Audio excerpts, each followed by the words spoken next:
waxaa maanta si rasmi loo daafray isla markaana dhismaheeda loo bilaabay jaamacadda Leeds University taasoo laga dhisay degmada Garadhiga ee galbeedka gobolka Sanaag. haddaba munaasabad si heersara loo soo agaasimay isla markaana ka qabsoontay hoolka guriga martida ee degmada Garadhiga ayaa waxaa ka soo qayb galay madax dhaqameedka maamulka degmada Garadhiga, qoorweynta waxgaradka, aqoon-yahanka haweenka. sidoo kale halkaa waxaa ka soo qayb galay Professor Ibrahim Barre Nuur oo isagoo ahaa maskaxda ay ka soo maaxatay jaamacaddan iyo eegas wasiir Axmed Nuur Faahiye iyo aqoon-yahan Khadar Cilmi Barre iyo mas'uuliyiin kale oo tiro badan, iyagoo dhammaantoodba mas'uuliyiinta ka soo qayb galay munaasabadan ay ku nuuxsadeen ahmiyadda iyo faa'iidooyinka ay gobolka iyo dalka Jamhuuriyadda Soomaaliland u leedahay jaamacaddanu. ومدحينا جامعة مشاركة بغيرنا دمانتد وحكم مجريين مدياريين إن أحبات هذه عرضينا إنهي وحباشرة إنهي بحكسول وغدا هاي هذه يدون ربايين الغيرة وعوديار إن شاء الله تعالى بتكون كسول وينا إنكسو غير جليسة وهيلاك جد ونندم إن شاء الله تعالى جامعة Garadhiga jaamacadaha kale ee wadanka ka jira oo dhan waxa weeyaan in xiriir toos ah la leedahay jaamacad ku taal UK oo ay shahaadooyinkeedu ka bixin doonaan UK Ingiriiska ay ka bixin doonaan shahaadadeedu ka noqon doonto mid laga soo bixiyay Ingiriiska insha Allah taala. waxana mahad Ilaahay subhanahu wa ta'ala lagu mahadnaqa in ardayga jaamacadda Garadhiga ee Leadership and Development of Science University ka baxa iyo ka baxa magaalada Birmingham jaamacadda ku taala ay isku shahaado qaadan doonaan meeshu doonaan adduunka kaga shaqeeyo ka faa'iideysano Soomaaliya waxa tirada bari nin u dhooba wax ka baxa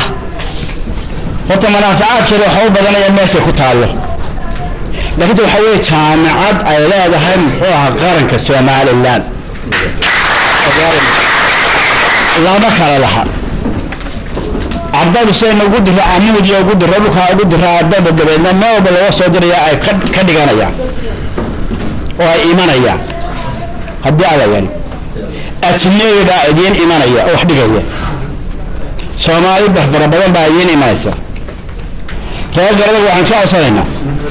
in dadkaasi aad soo dhaweysaan ayna anagu waxaan ka soo baxnay Hargeysa jaamacadda dhagax dhigeedii hore iyo kan dambeeba waxaanu halkan uga soconay odayga waxa weeye qiimaha ay leedahay jaamacaddan uu wada iyo qorshahan uu wada ayaan anagu ognahay oo dareemayna waxaanu la soconnaa war dadka iyaga inaanu ku disno jaamacaddan waxay tahay kambalka ugu keeno jaamacad lagu keeno qiimo leh oo sidaa odaygu sheegay saddexda meelood ee kale uu sheegay imtixaanka lagu qaadaya waa imtixaanada caalamiga ah tan hadday jaamacaddan ay maxay tahay qaado waxa lagu qaadaya sida Qaahiro iyo Pretoria lagu qaadayo baa halkan la imanaya markaas la oranaya qof iska jooga haduu doono muxuu ahaa jooga South Africa ama meel kale ajiib halkan maxaa horeeyay markaa dhisaya jaamacadaasi marka inta dibita Ibrahim iyo labada professor ee soo adeerka Ibrahim iyo maxaan Khadar Cilmi abarta waxaan balyeynaya waayo labada professor ee noo keenay jaamacadda darteeda jaamacadda Ingiriiska waxay waa jaamacad jimare waa jaamacad maxaan ku lahaayay aan Soomaaliya ka jirin jaamacadda waa ka faa'iideysanaa soo dhaweeyna waxa la qabanaa reer Garadhiga ahaan waxa lagu waajibaa badbaadino inay wax baranaya